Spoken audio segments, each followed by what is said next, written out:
So hi, Thomas Carter here again with another BBL interview this afternoon. Today we have joining us Mr. Sam Crosby, coming up from Baldwin County. Thanks for taking the time to sit down with us. Thank you, Thomas. I'm glad to be here. All right, well, let's go ahead and jump right into the first question. The first thing we wanted to ask you today is if you would briefly describe your area of practice. Sure. I would say that I have a general civil practice. I've been practicing for about 37 years, all with the same firm in Baldwin County. We started with 2 lawyers in a converted gas station, now have 13 lawyers and 3 offices. And my practice has evolved a good bit. I'd say for the first 25 years, 90% civil litigation. The last 12 years, I've purposed to do more of an office practice and am doing a good bit of wills, trusts, and estate, probate practice, property. I do a lot of mediations.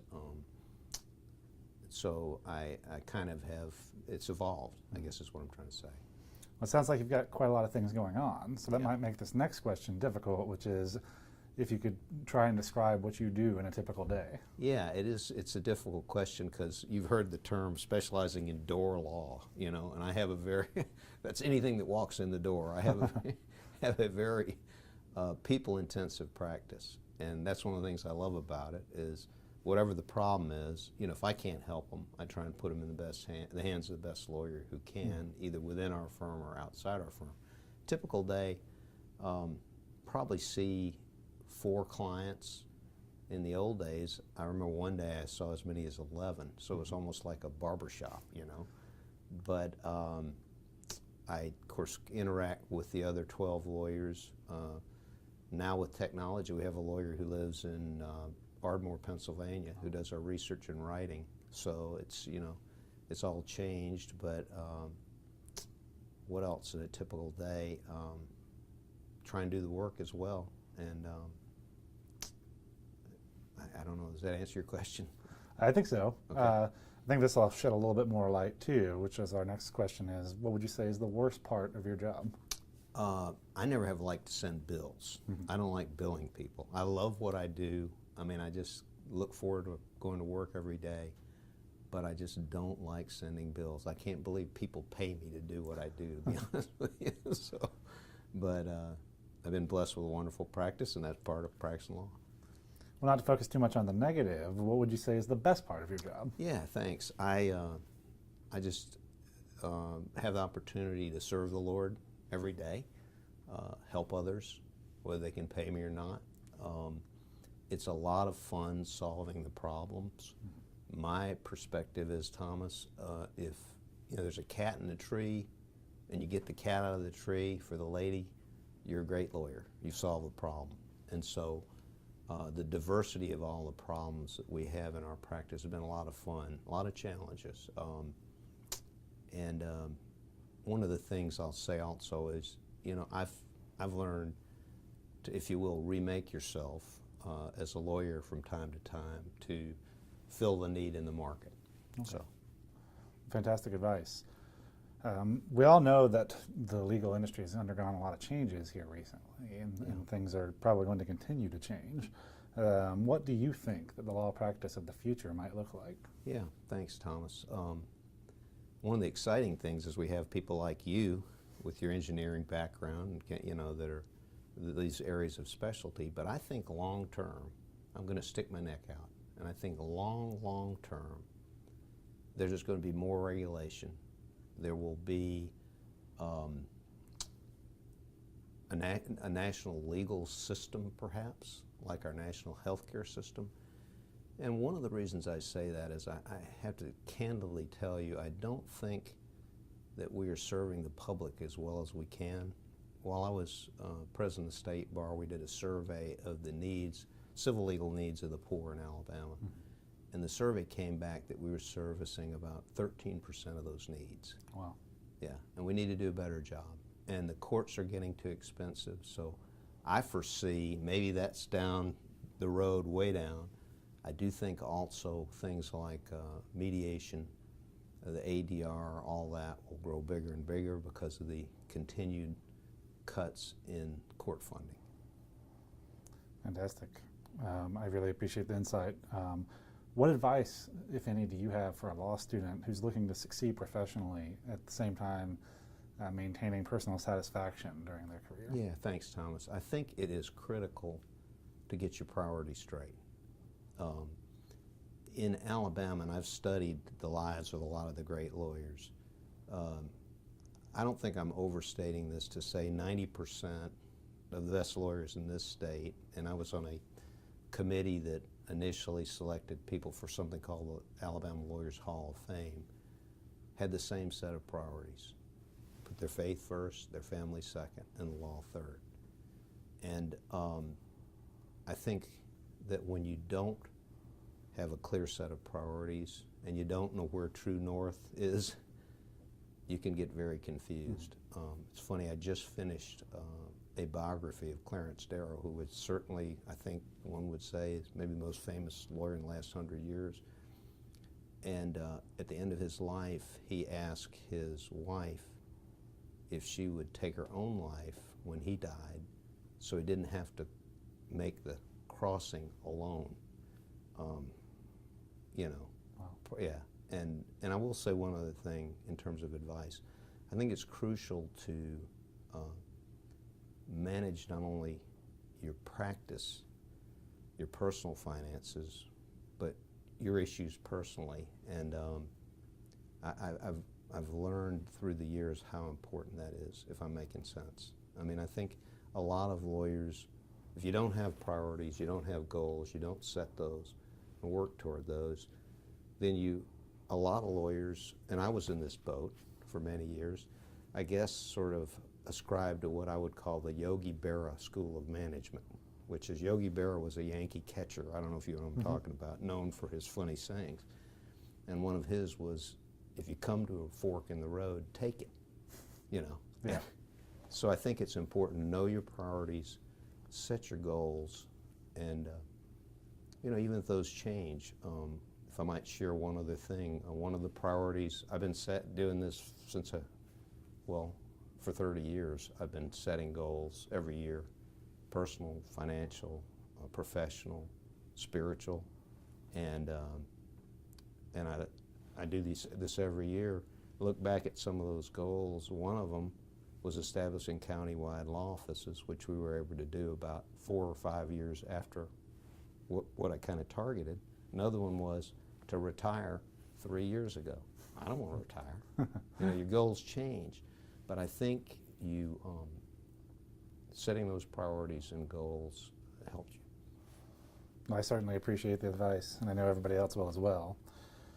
I'd like to ask you if there was any particular skill set that you think a lawyer might need to succeed in a practice such as yours, especially given that you've had a successful and long practice. Thank you. Yeah, I think couple things. I think the ability to solve problems like I was talking about, which I think you'll find, Thomas, in your practice there also is going to be so crucial.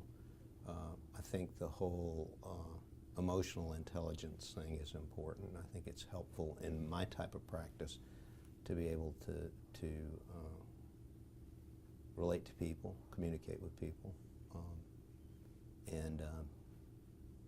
Is that answering your question? Oh, of course. Okay. It's fantastic. I like that you brought up the kind of emotional intelligence. We know that Professor Pearson talks a lot about stress, and we all know that the legal field can have a fair bit of stress associated with it. Right. So I'd just like to ask you if you've developed any habits or behaviors that have helped you handle the stress, and what kind of advice you would have for students in that regard. Sure, thanks. I think the best way I could answer that is tell you what I do each day and how my day starts, and just real quickly, but my day starts in prayer with Thanksgiving. I've combined, I get some exercise. I have some exercise and prayer time every morning. Personally, you know, Psalm 119, I think it says, "Thy word is a lamp unto my feet and a light unto my path," so I try and work some scripture in my life. I think the exercise, particularly as a stress release, is extremely important. So those are some of the things that I do every day, and I think that's helped me a lot with managing the stress. And I think that's a crucial issue, is that stress management. Oh, for sure. You know, you've seen the statistics about how we're, 4 times more likely to suffer from severe depression, the problems with substance abuse lawyers have. And I think that dealing with the stress of the job is crucial. Fantastic. I appreciate the advice. It's certainly something that I think all of us will have to look for as we move on. Right now, I'd like to ask you about your time as the Alabama State Bar President. Yes. You started the Wills for Heroes program. I was just wondering if you could briefly kind of describe that program and what motivated you to start it. Sure, thanks. I think I served in the Naval Reserve, and in that capacity, I helped a lot of people, sailors that didn't have wills. You know, we did a lot of free work. I did that in different contexts, and so I had that in my background a little bit. And then when we were in Baldwin County, when I was the bar president, we set up a program to help veterans that came back from Desert Storm. So that's the background. And then Anthony Hayes from South Carolina developed this idea about doing wills for free, wills, powers of attorney, and advance directives for first responders, police, and I thought it was a positive thing to provide these. A lot of these guys and gals are very young. They think they're immortal. They simply don't have estate planning documents. So it just turned out to be very, I don't know the way to put it, very successful in that it gave a lot of lawyers an opportunity to serve for free. I had one young lawyer said it was the most positive thing he'd done in his career. Wow. And we helped, it turned out being thousands of people by putting estate planning documents in their hands. I will say one other thing too about service in the bar. That's not your question, but I would encourage whoever listens to this to consider some leadership positions, because I did have, while I was president of the State Bar, the opportunity, not only in the Wills for Heroes program, but actually in something called mandatory IOLTA and a comparability rule, to make a change working with the Chief Justice that will increase the funding for the civil legal needs of the poor permanently, and able to help many, many people, and put a lot of dollars in the coffer to help them. And so I'm just telling you that both of those, the Wills for Heroes and then working on that IOLTA program and presenting that argument to the Alabama Supreme Court, having them agree and push these programs through, have ended up helping a lot of the people, and it was a lot of fun doing it. One other thing I'll say is, often, Thomas, in these endeavors, you're going to have naysayers. I might as well just tell you, on the Wills for Heroes program, I had lawyers saying, we can't do this. We don't have malpractice insurance to cover this. And basically, I said, baloney, you know, we're going to help the people. Yeah. And looked for a way to do that. And the same thing with the IOLTA issue. I had a group within the bar that fought that, and I said, this makes good sense, and now the result is a lot of people are being helped. That's probably more than you wanted to hear. No, that was wonderful. They both sound like fantastic programs, and I want to thank you for helping to push those through. So, thank you. Well, that kind of brings us towards the end of the interview, but before I let you go, we had one other question, and again, this one I think sometimes can be a little challenging to narrow down, but I just wanted to ask, what is the number one thing that you know now that you wished you had known while you were in law school? That the Lord is in control of all of this, and to essentially recognize that He's the owner of your practice, and put Him at the head of it. There's a passage in Micah 6:8 that I love, that anytime I spoke throughout the state and throughout the country, I got a chance to speak to lawyers and judges. I always ended with these words: let's encourage each other to do justice, love kindness, and walk humbly with our God. And I don't know that it can be said any better than that. Fantastic. Well, I know I certainly appreciate the advice, and I just wanted to thank you personally for making the drive up here and for sitting down with us. It's a pleasure, Thomas. Thank you, and God bless you. Thank you. Same to you.